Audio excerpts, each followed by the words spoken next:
Welcome to a special extra bonus episode of Pragmagick. I am your host, KEATS Ross, and in the following segment, you'll hear me and guest Alexx Bollen of episode 19 utilize a brand new custom Oracle deck created by illustrator Eric J. Millar. This divinatory system, a card system not unlike tarot, was created for our art collective, We the Hallowed. And this is the first time you'll hear two fellow We the Hallowed haunts utilize the deck by giving each other 3 card readings. And, well, it's also the last time I have been drunk. Not soon after this podcast, I quit alcohol altogether, but not because of this podcast, for a lot of other reasons. So, sit back, enjoy me and Alexx Bollen divine questions of the universe with some wine, feeling fine. So, we got the disruption generator cards out here. They are beautiful. Holy shit. I know Eric Miller, who hasn't seen these yet, who is the illustrator, who's the creator of these cards. They are incredible. There's a back, and it's black, and they are tarot card length, maybe a little wider. They're amazing. They look beautiful. I think they're 4.29 by 7 point something. Yeah. I forget. They're incredible. Yeah. They look great. They came out really well. But so Keats and I were talking off mic while we were discussing what to do about this, is that for me as a reader, I've been reading tarot forever, and I've never been that good at reading non-traditional, I'll call it, tarot layout.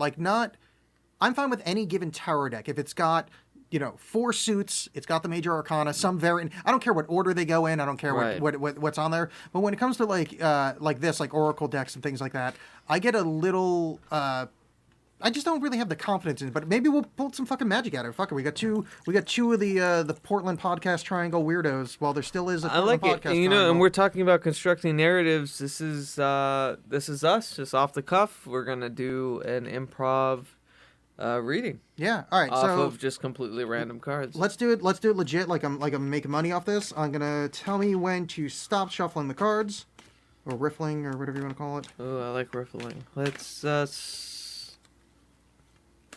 stop. Okay. Do you want to cut? I'll cut. Okay. Yeah. Cut. Left hand cut. Nope. Sorry. I'm tall. Ooh. Hitting the mic. That's my bad. I expect people to have weird orangutan arms like I do. I do actually. Well, you didn't underperforming. You didn't show your powers. All right, so we're gonna flip up 3 cards. We'll take a picture of it. And we're not doing reverse. No These reversals. are our rubrics. Yeah, no reversal. Just a 3 card. We're doing what? Past, present, Yeah, I guess we'll future? do past, present, future. Past, yeah, present, future. And I didn't give a problem, so this is a cold read. Yeah, sure. Okay. So for the past, we have filter. For the present, we have anybody. And for the future, we have eliminate. Oh, whoa, boy. That's cool. Well, that's like a Hitler reading right there. Yeah, thank you. Filter anybody eliminate is like, that's like an order of operation. Well, I mean, here is, I think this might be the literalist reading, but I mean, this seems to be the most obvious thing in the universe, in which you have to get rid of unwanted people that are having bad influence in your life. I mean, you're filtering out anybody with the need to eliminate. I'm sorry to be so literal, but I don't know that there's another way to read those 3 cards in that order. Can I tell you how this works? For me, just the tether.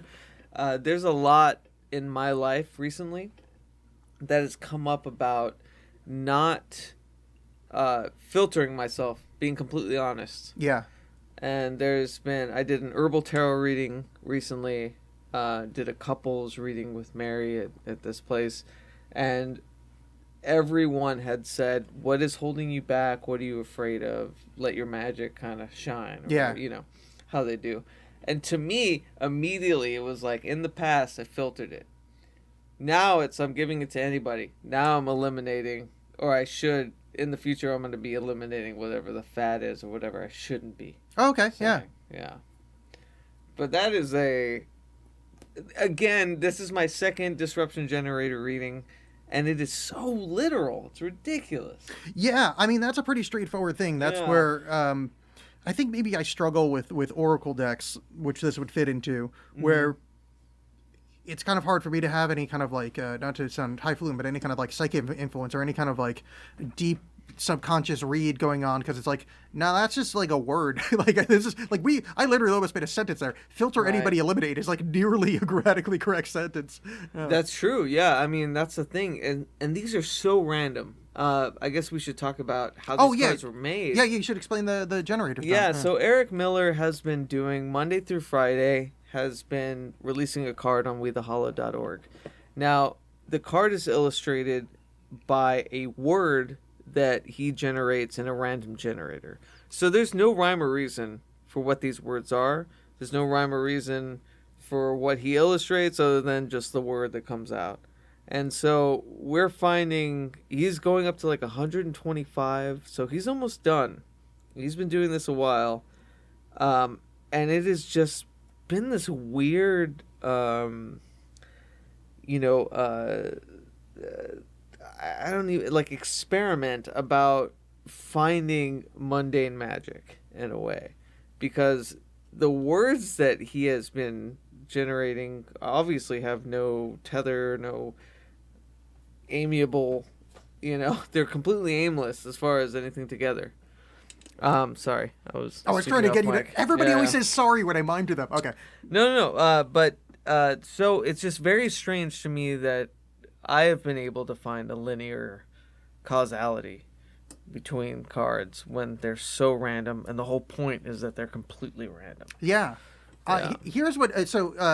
Before we move on to, I think you're going to float some cards and see what comes up for me. Yeah, for you. Here's what's interesting, and I probably should talk to Eric about this, but what I found from casual observation and printing out the cards, it seems like there is a severe bias to the first part of the alphabet.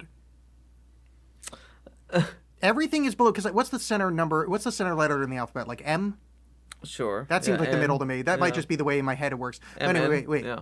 A, B, C, D, E, F, G, Mnuchin, H, I, Steve J, Mnuchin. K, L, M. Oh, yeah, M is right there. It seems like there's a significant number more below M than there is above M.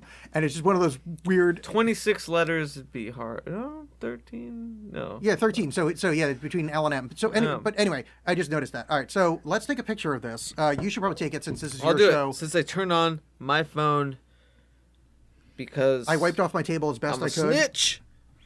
Anybody that's at home listening that looks at this, the table in my apartment is covered in like ash and wax. Am I okay to walk around with this headphone? Yeah, maybe, I mean, carefully. I think there should be enough cord there. I don't know. I've never had to do it. Though you're standing directly in front of. Oh no, there's enough light. Forget it. I take it back. I think you should be fine. Yeah.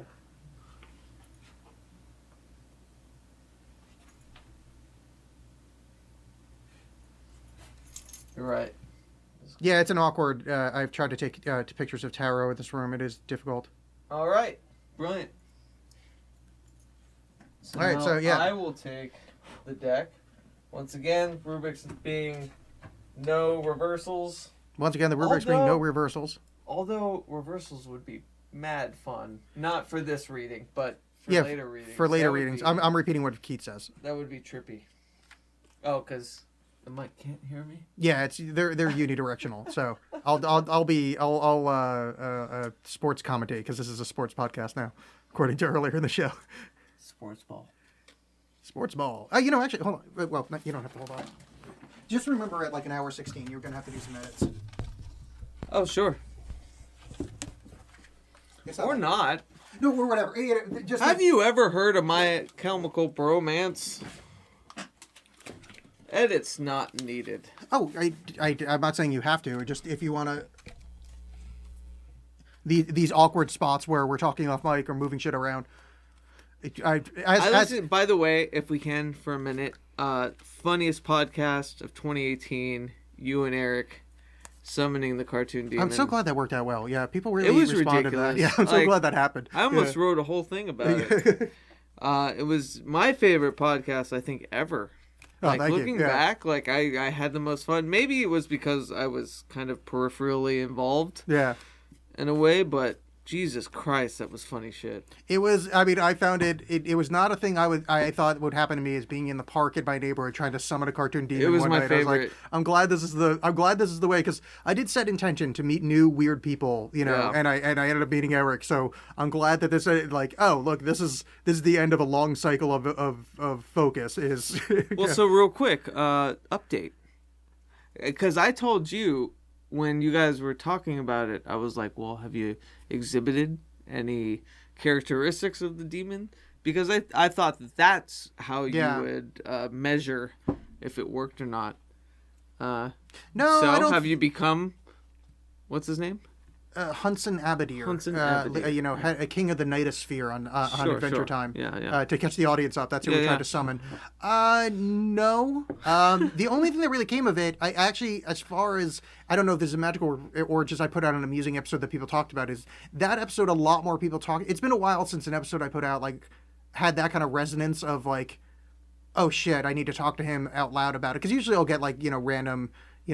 Weirdly enough, I get a lot of private messages. People are embarrassed to talk. Hey, I really like that episode. See it in public, motherfucker. Wait, they're embarrassed? Oh, I know. I'm putting that on them. I see other people and how they're Ooh, this is a bigger thing. You guys, I see We the Hollowed and people compliment you in public, and I only get those in DM. Wait, compliment me? Well, yeah, that Derek guy just said oh, you're my hero, or the fuck he said. Oh, well, Derek's amazing. It doesn't. No, I'm not putting him down. I'm just saying those kind of messages I get, but inexplicably, I get them in Twitter DM and these weird no one wants to say it out loud. Yeah, I get emails and stuff, and I guess because I talk about sensitive stuff and they don't want to, and it's totally fine. But it's one of those look, I need PR here, people. Come on. Oh, I was very out and proud with my love for that episode. Yeah. But no, so it's been a while since so that episode did have a lot of random people. That was October. That was Halloween. Yeah, that was a lot of random people coming up and going. That was fucking bananas. It was the greatest thing. I have a friend. I've been also, I don't know if I ever told you. I probably did, but the second part, I think it was Was it your first show? part was me. Okay, second part so the second Eric's, part was My Chemical Romance. Yeah. You guys are sitting in a bar talking about it, and in the background was the Cure's greatest hits. Oh yeah. Disc 2, and I knew it.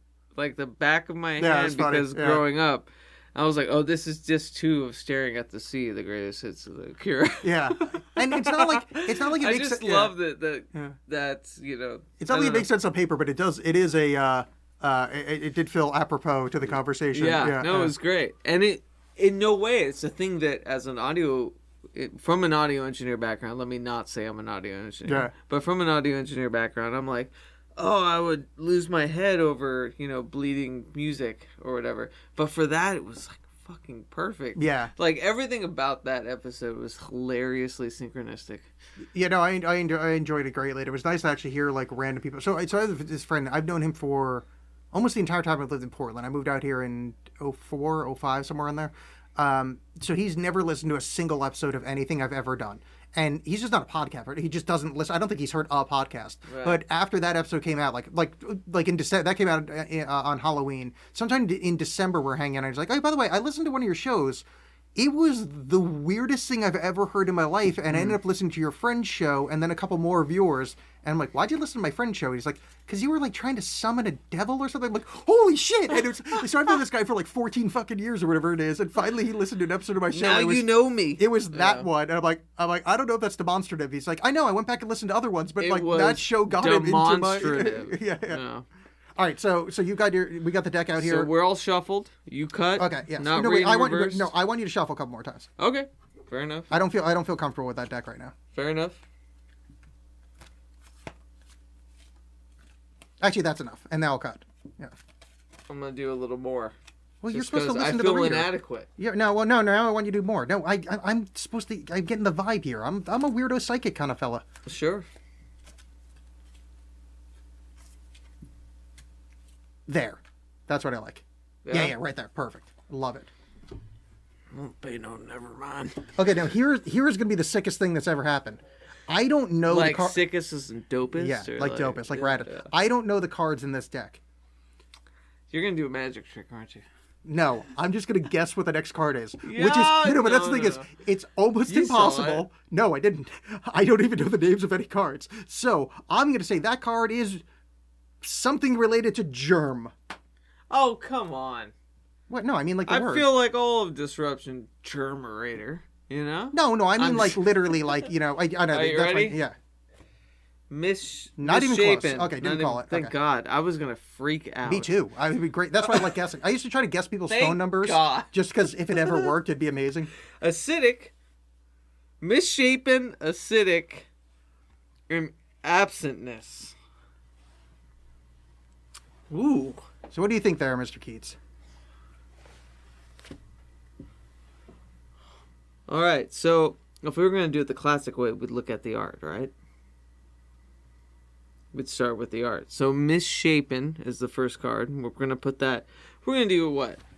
Past, present, future. Well, that was what we laid out. That is the rubric. I'm also as myself as a tarot. No, I'm not doing this reading, but as myself as a tarot Well, I reader, kind of did my own reading. So you're welcome. But I tend to, if something like if for some reason those cards jump out at you in a way that isn't past, present, future, for me, I go fuck that. My brain just went away. So I'm fine with superseding. I don't like rules. But yes, we did say past, present, future. Yeah, and it does leap out at me as past, present, future. And it's another extremely linear. And another thing about cutting fat, in a way. Cutting things out of your life that are unnecessary. So, misshapen, crooked, weird, by things that are infecting you. Now, aesthetic, burning all that shit away at ad nauseum. Like, just willy-nilly, just fuck y'all, middle fingers across the gray skies. And then, eventually, you're going to find wealth and absentness. So, the loss of the things that you're burning through will be a future worth living. But that's, that's my spin. What do you think? Here's what I get. I get this as, weirdly enough, this is an alchemical spiritual reading. Totally. The misshapen soul, the Solway, like the left hand of Baphomet. Coagula. Yeah. So this is Coagula. Yeah. So this is the reference to the misshapen horror of the fleshy self. This is the dissolution of the fleshy self, and the absentness is the absentness of is moving beyond it. Because also, if you look at, absolutely linear alchemy. If you look at his absentness, there's also a thing above the heart, which is like a spiritual thing. So this is like the dissolution of flesh as referenced through spiritual means. You're right. It is an ascendance. Is what the only thing I could think of for me. Acidic absentness. Yeah. Ascendance. Misshapen acidic absentness. Yeah. Ascendance. Yeah. The word ascendance almost has something of every one of those cards in that. Yeah, if we were like well high and kept saying those words together, at some point we'd fuck up and say ascendance. Acidic ascendance. Actually, acidic absence, the ascendance. Is, yeah. I totally see that. Let's get a picture of this one as well. Yeah. So we can report back to it's our ridiculously linear. Okay, maybe we should have like a control.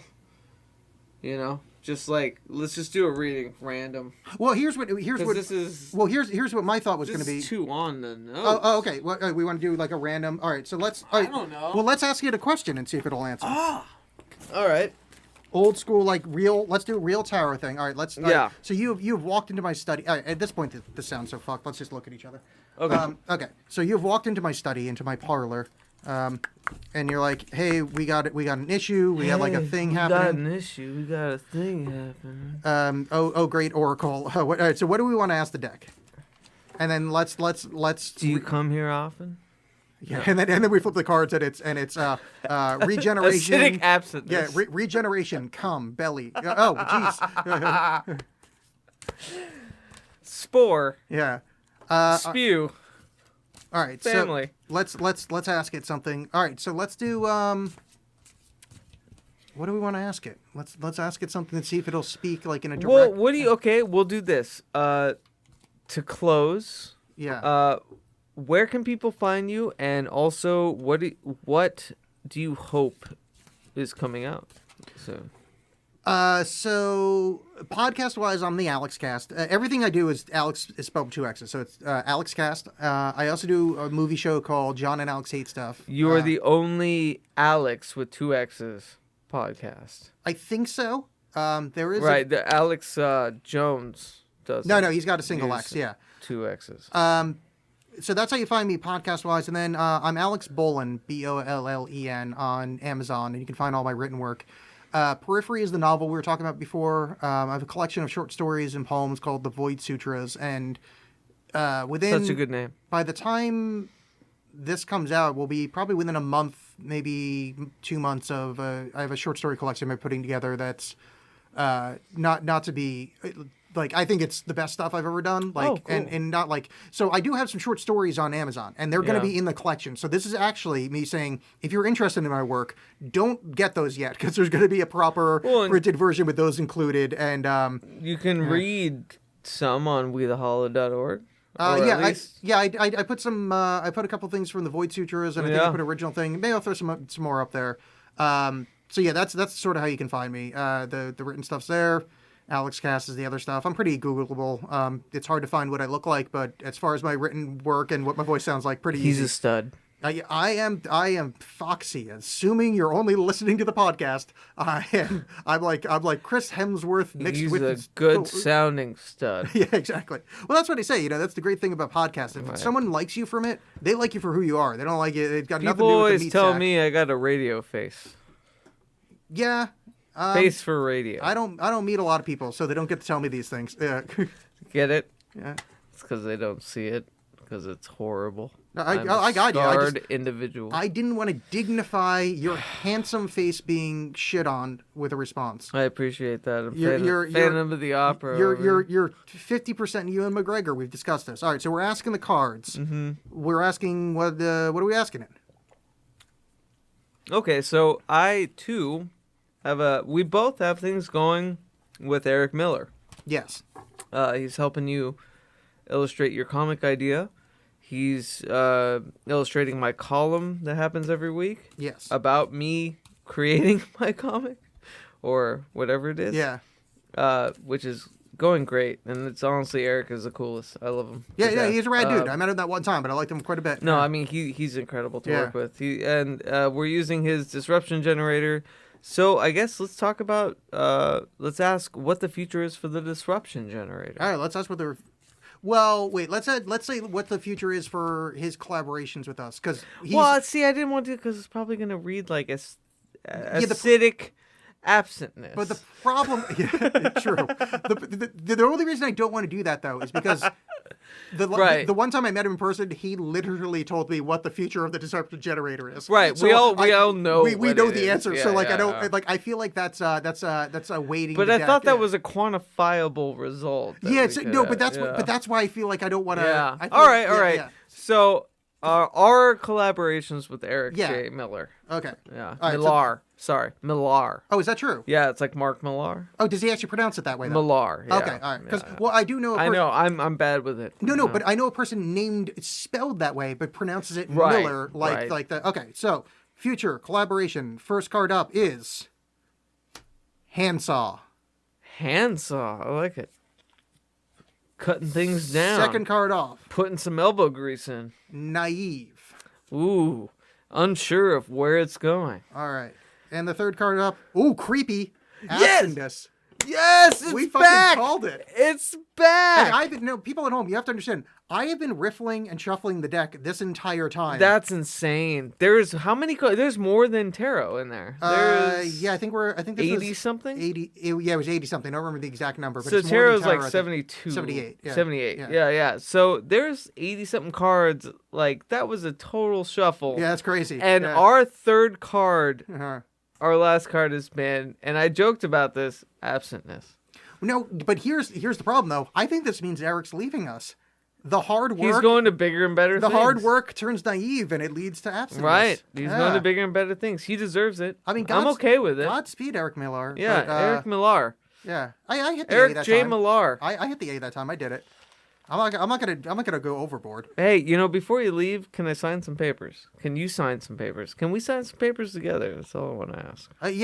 Dearest Eric. Eric. Before your talent gets noticed by people that aren't us, please. Can you just come over and sign Though I some would stuff? also like to point out that naive right here, very much in my head, is if you look at the card, Keats, that seems balloon periphery-esque. It totally does. Yeah. So well, I mean, Godspeed to you, Eric Millar. But like, I mean, like a good God. Maybe not one of it's those the shitty ones. abstinence of hunger. That's what I kind of take it as. Like, when you work with somebody, there's a hunger that's there. And so the present would be naive. You're just like slaving away at stuff. You don't know what's happening. But you hope for an absentness. You hope in the end it feels like it's not there anymore. Yeah. Yeah. Well, I hope it works out whatever way allows Mr. Eric. I think the disruption generator thrive. is seriously going to generate some fucking disruption. Yeah, no, I love the concept. I think he's a very talented artist. So I love all of this. I've been. He's got a whole bunch of short books out that when I went to your birthday gathering he gave me. Yeah. And I've been tearing my way through So them. good. Yeah. He did Printed one, beautifully. If I may recommend one randomly, he did one called Coyote. That's my favorite one. And it is so Coyote Dreaming. Oh, the Coyote Dreaming. Sorry, yes, Yeah. you're 100% right. And it is, and I mean this in the best way, probably the dumbest idea of anything in the history of ever, and it's fucking amazing. It is. It has no right to be that good. Like, it has no right to be that good for what he entered into, and that is he did something. I can't even imagine being that talented. So can I mention that a lot of the shit that I've been working on in my Southwest upbringing, a lot of Coyote stuff happening, and that was the first book that kind of drew me to him. But it wasn't until I read it and realized right. Don't give it what away, it but was. Yeah. That I totally understood the majesty of the piece. It just incredible. Like, and I really need to re-stress here. When I say it's the dumbest idea ever, I mean that as a huge compliment. The greatest thing. That is a 100% complimentary, because that is like we didn't talk about it, but I'm a huge Robert Anton Wilson fan, which I know that's part of your background. Yeah, that's my guy. I love his whole thing with all belief systems are BS. Belief systems. That's why anybody that believes in something I immediately distrust, even people I love and believe in things I believe in. He's agnostic about everything. Exactly. So, but that like Eric's work reminds me of that on this fundamental level of this. And he's brilliant. That's what his background is too. That's totally what his background is too. And Eric's he's fighting the good fight, man. He's a soldier in the good fight. Yeah, fuck yeah. I'm excited about Eric. I'm excited about you, Alex. And I really appreciate you taking your time for me to come over to your house. Yeah, well, whatever. I mean, record stuff. This was the longest time it's ever happened on a podcast that I'm a guest before I took it over, because we had this show was you doing your show for a solid hour 10. And then pretty much now is this your show? No, it's still your show, okay. But I just realized that I'm the one running it. You can have it? No, it's yours. I want it on your thing. Generally when I'm a guest on a show, it's about 12 minutes in. Dude, you're a grandpappy. Yeah, we did the grandpappy podcast. Yeah, I know. I just fuck it, get out of my way, young, and I'll do this for us. But we had it was like an hour until the cards came out. I pay respects, man. I kiss the feet, kiss the ring. Yeah, until the cards came out, then I'm like, oh wait a second, I'm asking all the questions. Well, and you're also the tarot guy too. I mean, it's not that I'm just pussyfooting around. It's like, dude, I'm in royalty house right now. Yeah, I've been doing it for a while. Yeah. It's I got my first deck was 96ish, 95, 97, somewhere around there. Like it's been a long fucking time flipping these stupid things. And you made a passing comment about it being a psychic thing for a second, and I kind of laughed, but I knew that that's the superpower that I'm missing with it. Yeah, I mean, because I'm very practical with it. I use it to talk with my subconscious. I use it to kind of unlock things that I maybe wouldn't have seen if I looked at it a certain way, which I always do. Yeah. But your way of showing that, even the mundane of like, no, stop shuffling the deck. Then no, you did it. Never mind. Shuffle it again. Like, it's that shit that means everything. Well, for me, it's so I'm not like I mean I come from kind of a sciencey background where it's weird for me to believe in anything, but there's certain things that happen to me magically over the years, and certain things, especially terror-wise, that I would terrorize. I would find it hard pressed to find a rational explanation, sort of thing. So with tarot, it's the one thing, and I think it relates to that where I referenced earlier being a cog between machines. Yeah. Where I think tarot speaks to me in a Well way oiled. that it just their machine and mine. It just I let it. And Do you think that's an archetypal thing? Do you think that Jungian idea of it? I don't disagree with that with a lot of reading, but I think sometimes when you're in, like, I think there is I hate the word psychic, but I think there's a psychic thing. I think you connect to a person. I know what you mean, though. On a level that is not explicable on the Force. I mean, I'm fine with the Force. I'm Yeah. fine with I am too. Yeah, like just whatever you want to call it, but like The centrifugal force that binds us all. Hell yeah. There's been times that like I've called shots in tarot that are fucking impossible. Like I didn't like I've called people in their lives be like, oh yeah, this year you get a relationship. Wait, did I jokingly call that last one? Yeah, the absentness one. Yeah. You predicted that. Yeah. We joked about it multiple times while I'm at the table shuffling. I wish we had this on video, because the whole time I'm fucking around shuffling and then that card shows up. To me, that's what all of this means. Yeah. It's like, to me, it's like, oh, wow.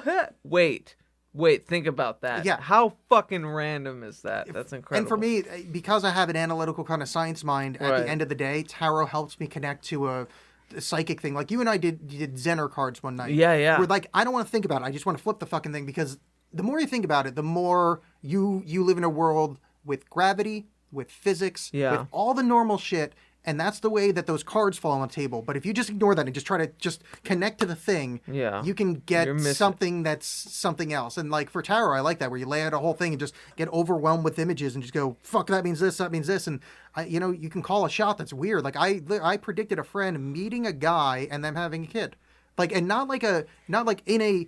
It was a what happens this year spread. I call the breakup with the guy she's with, the new guy, and that's the one she has a child with. And within, you stay away from me. Well, no, I won't predict it with far away from me. Oh God, I know. I did a read for you. You don't want to know. Yeah. Yeesh. Yeah. You son of a... Yeah, I'm just saying, don't go to her house on a Thursday. Yeah. Oh, what? Oh, what day is it? Yeah. I'm good. I'm good. I think this is literally a Thursday. That's why we scheduled it this way. There, yeah. That's.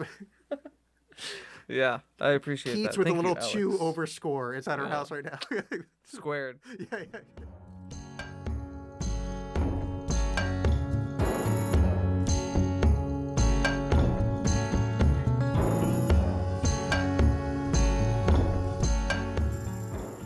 Oh, please, for more information on this amazing oracular device, please visit wethehollow.com/the-disruption-generator. Links will be in the description. I want to thank Alexx Bollen again for such a fucking fun time. And for giving me such a good send-off unintentionally for my delousing days. And I've been going through some major psychic spiritual changes. You can read all about that at wethehollow.org/Zozobra. Links will be also in the description. I just moved. I quit so many things and have started so many things in my life, so I apologize for the lack of content as of late, but be sure to be on the lookout for a move to video soon. And in any case, the next episode of Pragmagick shall be forthcoming. Got some very special guests lined up. I love you all. Haunt on.